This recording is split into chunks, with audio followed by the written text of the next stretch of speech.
Good afternoon from sacred space at Titania's realm.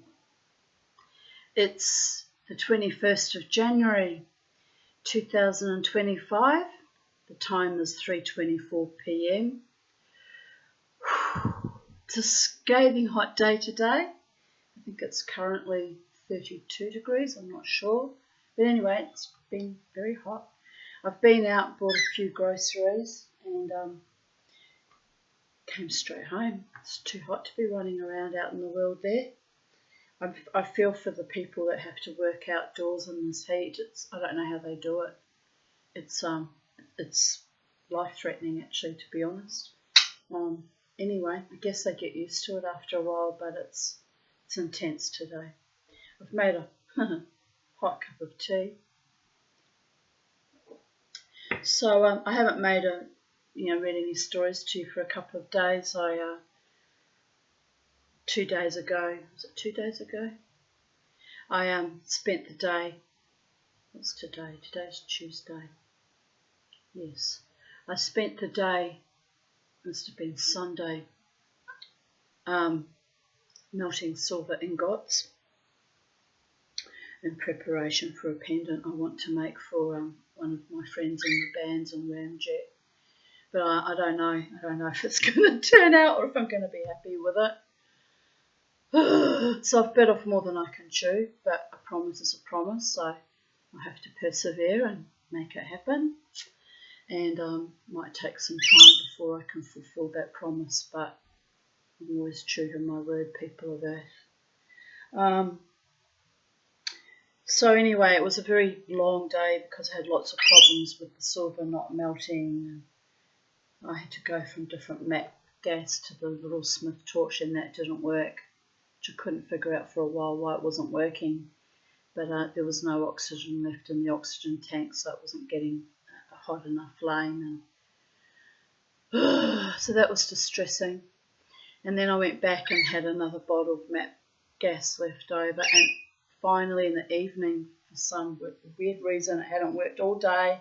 I don't know what I must have done. I must have asked the fairies for assistance, or I must have held my mouth right. Something happened. Still took a fair while, but I eventually did get some ingots from my melted silver. Charlie's had a bath in her water dish, so she's soaking wet.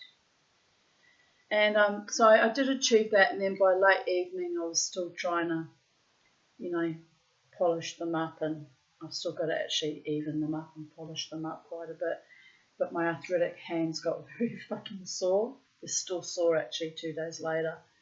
So yesterday I didn't do anything very much. I was utterly exhausted, and this morning I did a little bit of, writing my mad musings on, as I do every morning now, almost as a practice.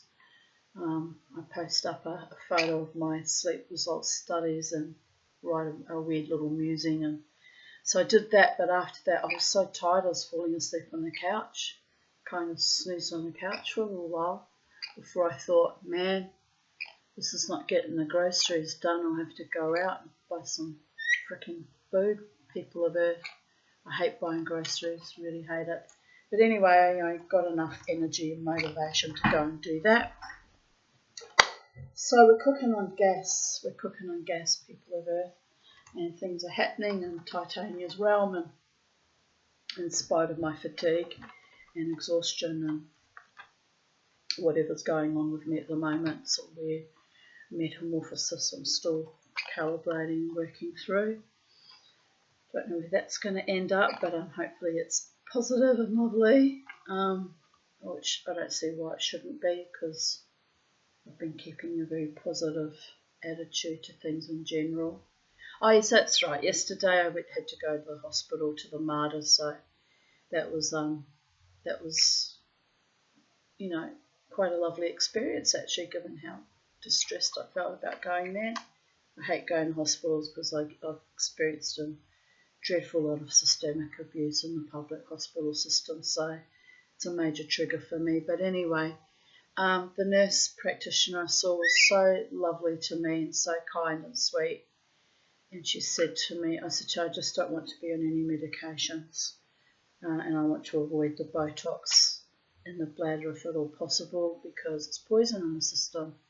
It might help the bladder, but it'll blow something else out in the body. She just kind of looked at me. It's almost like it doesn't occur to them, but that might have a knock-on effect. I don't know. Anyway, she took pity on me. She was very compassionate and kind. She said, you're doing well. You're off all your medications, and you're only having a few 1 to 2 interruptions during the night with your bladder, which is very good. And you're travelling quite well, Tanya. And I said to her, yes, I just want to remain in the system, and so that I can have the Botox if it becomes absolutely necessary, if my bladder should deteriorate quite dramatically, which could happen given my age and the ageing process. It could go south and would leave me in quite a bit of need of urgent care if it goes down suddenly. So she agreed that they would keep me in the system in that event. And I said, as long as I can stay healthy, I'll be happy to avoid that. But if it happens, I will need the treatment. And then she said something very profound. She said to me, the Mater Hospital will do everything in their power to protect you, Tanya, should your health fail. I just looked at her in astonishment like this, like could have hit me with a 4x2. It was just astonishing to actually be told by, a nurse representing her hospital that they have my back and will protect me. I was like, that was the most beautiful thing I have been told by a health professional in quite some time. So anyway, that was the journey I was on yesterday. And then I wrote something today, backsliding a bit, about still having doubts, because she's a wonderful woman and her heartfelt sentiments were quite genuine and sincere. But if I get sick, really sick, and in hospital treatment, it does put me in danger, because not all nurses and doctors have that level of sweetness and compassion for me, and I know that for a fact, having experienced it too many times.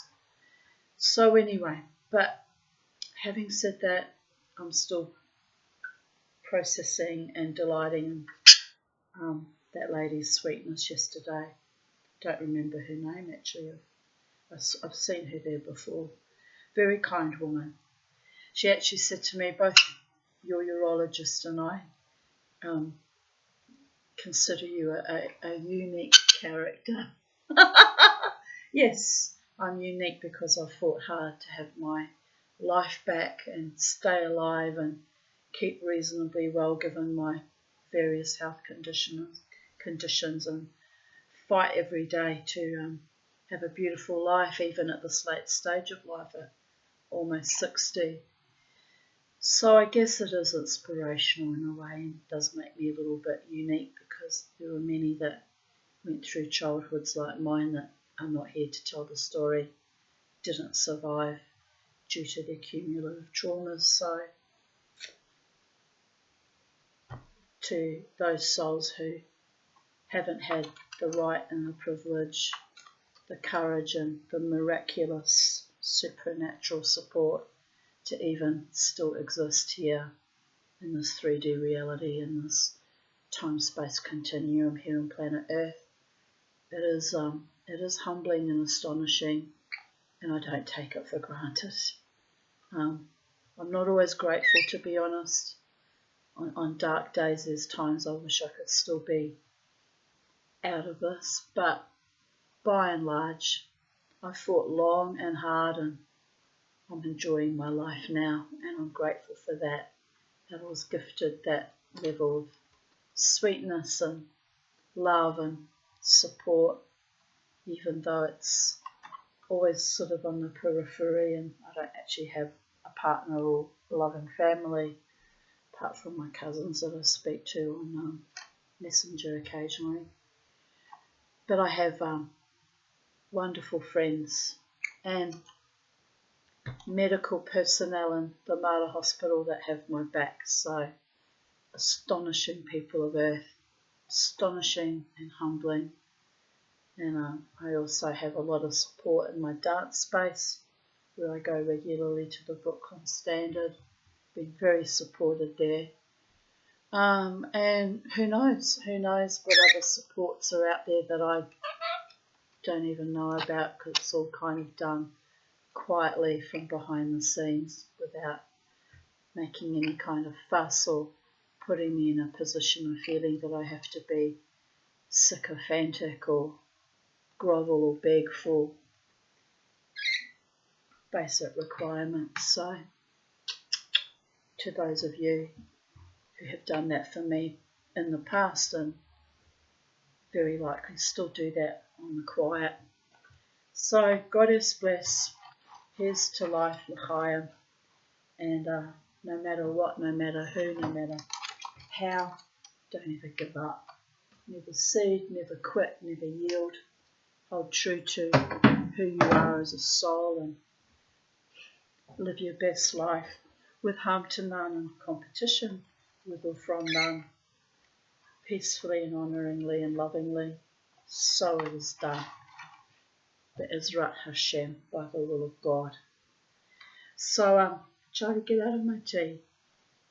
No tea for you. She quite likes tea. I don't think tea's very good for birds. I think it's the milk she really wants out of the tea, not the actual caffeinated tea. I can never tell with birdies, can you? Right, we're 11 minutes in, and let us continue reading. This will probably be a 2 or 3 video story as well. It's quite long. Let me just see exactly how long.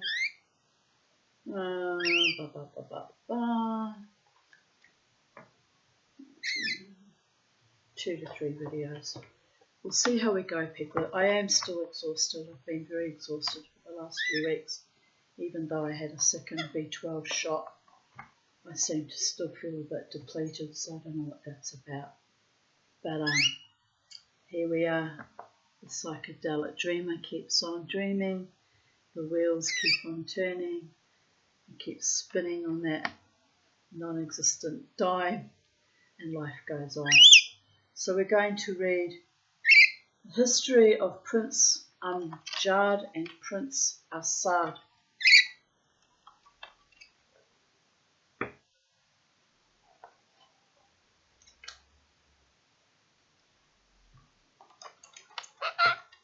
Yes, my darling. Scheherazade continued the following evening. It hath reached me, O auspicious King, that the whole world rejoiced in the coming of Kamar al-Zaman to the throne of the Khalidan Islands on the borders of the land of the Persians. They blessed him and wished him endurance, glory and prosperity, renown and felicity. And as soon as he became king, he remitted the customs dues and released all men who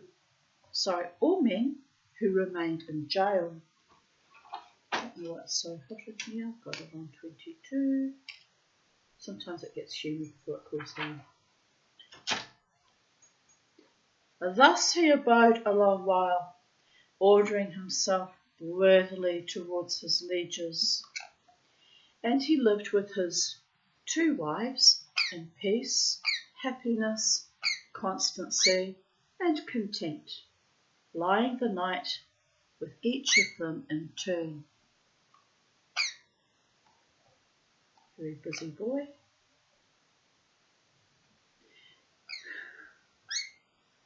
He ceased not after this fashion during many years, for indeed all his troubles and afflictions were blotted out from him, and he forgot his father, King Shahriman, and his former estate of honour and favour with him. After a while, Allah Almighty blessed him with 2 boy children, as they were 2 shining moons through his 2 wives, the elder, whose name was Prince Amjad by Queen Budur, and the younger, whose name was Prince Assad by Queen Hayat al-Nufus. And this one was comelier than his brother. They were reared in splendour and tender affection, in respectful bearing and in the perfection of training, and they were instructed in penmanship and science and the arts of government, and horsemanship. Just got to sort this out and find weird things. Weird things people are there. Right. In the arts of government and horsemanship, till they attained the extreme accomplishments and the utmost limit of beauty and loveliness, both men and women being ravished by their charms. Okay, I think they do mean that, how that sounds, but I will just suspend belief on that one. Who am I to judge?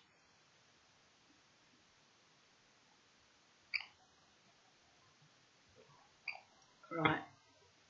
They grew up side by side till they reached the age of 17, eating and drinking together and sleeping in one bed, nor ever parting at any time or tide, wherefore all the people envied them. Now when they came to man's estate, meaning became grown-up men, and were endowed with every perfection, their father was wont, as often as he went on a journey, to make them sit in his stead by turns in the hall of judgment, and each did justice among the folk one day at a time. But it came to pass, by confirmed fate and determined lot, that love for Assad, son of Queen Hayat al-Nufus, rose in the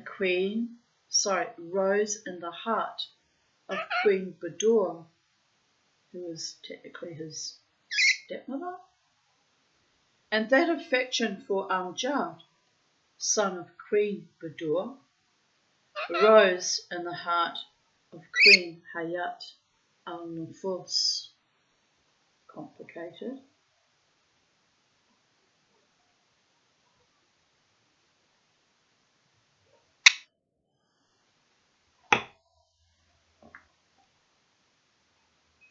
Hence it was that each of the women used to sport and play with the son of her sister wife, kissing him and straining him to her bosom, whilst each mother thought that the other's behaviour arose but from maternal affection. Well, you wouldn't think anything of it, would you? You're raising children together by the gods. On this wise, passion got the mastery of the two women's hearts, and they became madly in love with the two youths, so that when the other's son came into either of them, she would press him to her breast and long for him never to be parted from her, till at last, when waiting grew longsome to them, and they found no path to enjoyment, they refused meat and drink and banished the solace of sleep. Presently, the king fared forth to course and chase, bidding his two sons sit to do justice in his stead, each one day in turn as was their wont. Now Prince Amjad sat in judgment the first day, bidding and forbidding, appointing and opposing, giving and refusing. And Queen Hayat al-Nufus, mother of Assad, wrote to him a letter suing for his favour and discovering to him her passion and devotion, altogether putting off the mask and giving him to know that she desired to enjoy him. So she took a scroll and thereon indited these cadences. From the love deranged, the sorrowful and estranged, whose torment is prolonged for the longing of thee. Were I to recount to thee the extent of my care, and what of sadness I bear,